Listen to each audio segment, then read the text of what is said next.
Takot na takot kami kanina. Akala namin katapusan na namin. Ang dami nila sa bubong kung... Talaga! Pero nung dumating ako, nagsitotagbuhan. Lakas kasi ng aura mo parang si Saitama na may tama. Bars!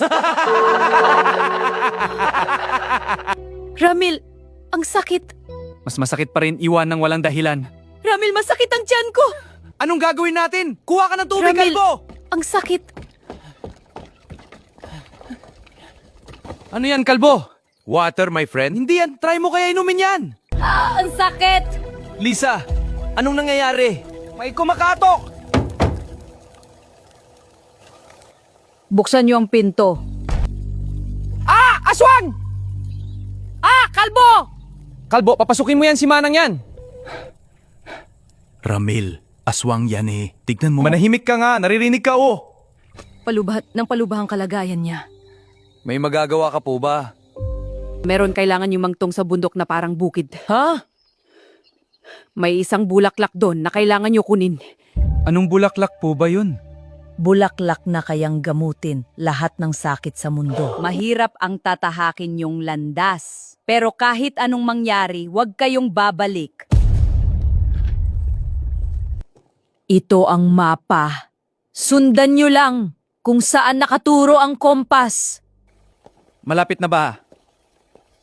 Malapit na. Really? Malapit na kitang bigyan. Gusto mo? Bigyan kita? Joke lang. Pero alam mo, Ramil, mabuti na tong ganito, may privacy tayo. Anong pinagsabi mo? Nakaduda ka na, kalbo, ha? Joke lang. Ano pala yung kumakain sa dulo? Baka lang yan. Pero ba't may damit? Hindi ko rin alam, Ramil. Tingnan mo, parang CEO sila. Baka may meeting sila sa field.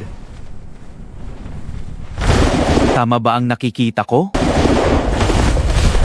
Hindi, Ramil! Mga aswang na baka yan! Takbo, Ramil! Takbo!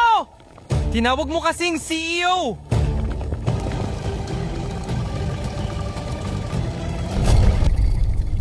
Kaya natin to. Bilis ko tumakbo eh. Mas nakakatakot siguro kung kaya nilang maging usok.